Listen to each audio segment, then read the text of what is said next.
মাদ্রাসায় পড়েছেন? আচ্ছা, আমি বলি ছোটবেলা থেকেই টুটাফাটা মসজিদের সাথে সম্পর্ক, যেহেতু মুসলমান। আর আমার মা অনেক ধার্মিক ছিলেন, আমার মা অনেক বড় আল্লাহওয়ালা ছিলেন, দায়ী ছিলেন।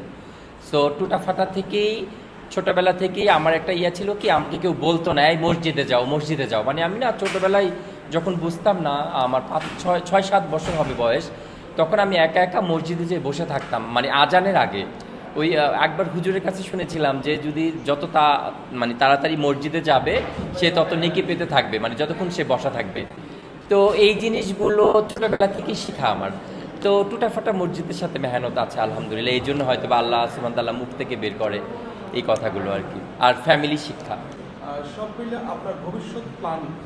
আমি সবাইকে একটা কথাই বলবো যে আসলে দেখেন, মানুষ মানুষকে কখন ভালোবাসে।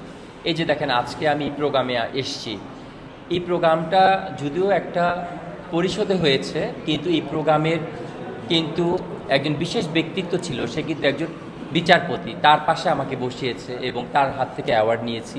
তো এই জিনিসগুলো তো সম্মানের জন্যই হয়।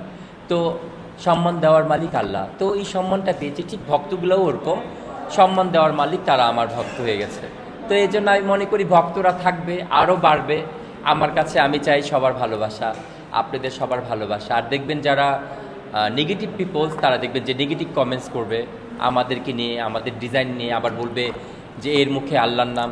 আসলে আল্লাহ যত বড়, আল্লাহর কথাও তত বড়।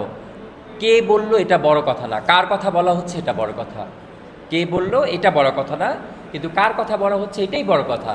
তো আল্লাহ যত বড়, আল্লাহর কথা সবসময় বলবো। আমি মিডিয়ার মধ্যে এসেও আমি আল্লাহ সুবহানাহু ওয়া তাআলার কথা বলবো, এটাই দাওয়াত হয়ে যাবে। তো এই জিনিসটা চাই যে আমরা যারাই মিডিয়াতে আছি না কেন, পাশাপাশি আমরা টুটাফাটা মসজিদের সাথে সম্পর্ক রাখবো। তো আস্তে আস্তে আল্লাহ সুবহানাহু ওয়া তাআলা আমাদেরকে হেদায়েত দিবে। আমি চাই আমাকে আল্লাহ আগে হেদায়েত দেখ, হেদায়েতের মহতাজ। সবচেয়ে ভালো কাজ ছিল আমার কাছে আমার মা।